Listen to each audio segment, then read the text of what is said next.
Hello and welcome to Short Story Scene. I am your host, the storyteller, and here we have a tale called Nyralathotep by H.P. Lovecraft. Nyralathotep, the crawling chaos, I am the last, I will tell the ambient void.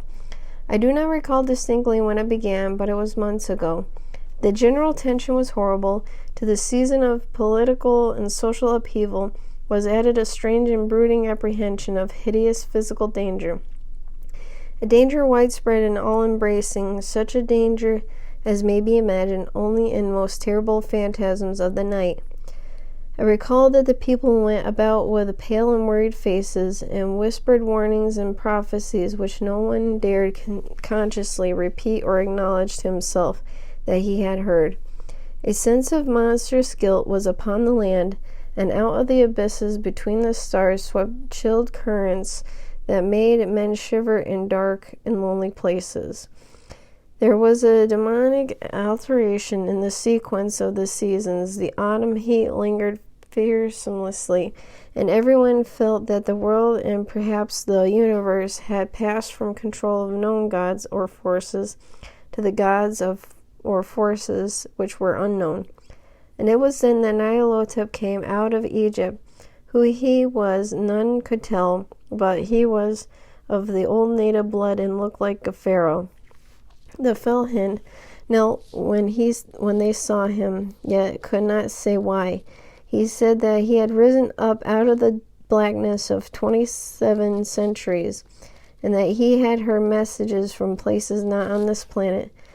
Into the lands of civilization came Nyralathotep, swarthy, slender, and sinister, always buying strange instruments of glass and metal and combining them into instruments yet stranger. He spoke such of sciences of electricity and psychology, and gave exhibitions of power which sent his spectators away speechless, yet which swelled his fame to exceeding magnitude. Men advised one another to see Nyralathotep and shuddered, and where Nyralathotep went, rest vanished, and the small hours were rent with the screams of nightmare. Never before had the screams of nightmare been such a public problem. Now the wise men almost wished that they could forbid sleep in the small hours, that the shrieks of the city might less horribly disturb the pale, pitying moon as it glimmered on green waters gilded under bridges and old steeps crumbling against the sickly sky. I remember when Nyralathotep came to my city, the great, the old, and the terrible city of unnumbered crimes. My friend had told me of him and of the impelling fascination and allurement of his revelations, and I burned with the eagerness to explore his utmost mysteries.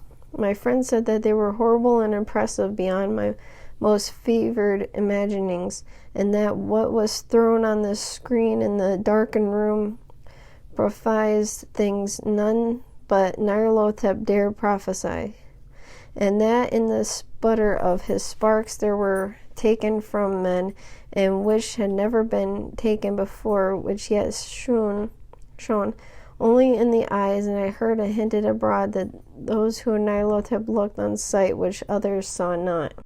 It was in the hot autumn that I went through the night with the restless crowds to see the Nyralathotep.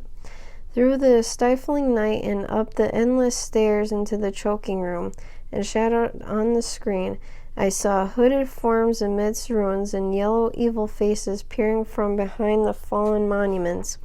And I saw the world battling against blackness, against waves of destruction from ultimate space, whirling, churning, struggling around the dimming, cooling sun. Then the sparks played amazingly around the heads of spectators, and hair stood up, and Willis shadows more grotesque than I can tell came out of the squatted on the heads, and when I, who was colder and more scientific than the rest, mumbled a terrible protest about imposture and static electricity, Nyralathotep drave us all out, down a dizzy stairs into a damp, hot, deserted midnight streets. I screamed aloud, and I was not afraid, and I never could be afraid. The others screamed with me for solace. We swore to one another that the city was exactly the same and still alive, and when the electric lights began to fade, we cursed the company over and over again and laughed at the queer faces we made. I believe we felt something coming down from the greenish moon, for when we began to depend on its light, we drifted into curious involuntary formations and seemed to know our destinations through we dared not think of them. Once we looked at the pavement and found the blocks loose and displaced by grass, with scarce a line of rusted metal and shone where the tramways had run. And again we saw a tram car, lone, windowless, dilapidated and almost on its side. When we gazed around the horizon, we could not find the third tower by the river, and noticed that the silhouette of the second tower was ragged at the top. Then we split up into narrow columns, each of which seemed drawn in a different direction. One disappeared in the narrow alley to the left, leaving only the echo of a shocking moan. Another fell down the weed-choked subway entrance, howling with the laughter that was mad. My own column was sucked toward the open country, and presently felt a chill which was not of the hot autumn, for as we stalked down the dark moor, we beheld around us the hellish moon glitter of evil snows, trackless, inexplicable snows, and swept asunder in one direction only, where lay a gulf all the blacker for its glittering walls. The column seemed very thin indeed, and it plodded dreamily into the gulf. I lingered behind, for the black rift in the green-litten snow was frightful, and I thought I had heard the reverberations of a disquieting wail, and my companions vanished, but my power to linger was slight, as if beckoned by those who had gone before. I half floated between the titanic snowdrifts, quivering and afraid, into the slightless vortex of unimaginable, screaming, sentient, dumbly delirious. Only the gods that were can tell.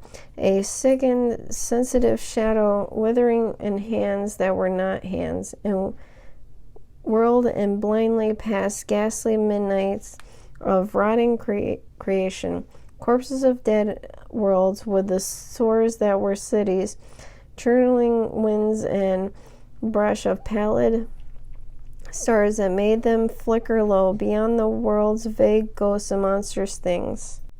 Half-seen columns of unsanctified temples that rest on nameless rocks beneath space and reach up dizzy about the spheres of light and darkness, and through the revolting graveyard of the universe, the muffled, maddening beating of drums, and a thin, monstrous whine of blasphemous flutes from the unconvincible, unlighted chambers beyond time. The detestable pounding and piping whereunto danced slowly, awkwardly, and absurdly the gigantic, tenebrous, ultimate gods, the blind, the voiceless, the mindless gargoyles whose soul is Nyralathotep. And that concludes our story, Nyralathotep by H.P. Lovecraft. If you like this content, please head on over to Patreon.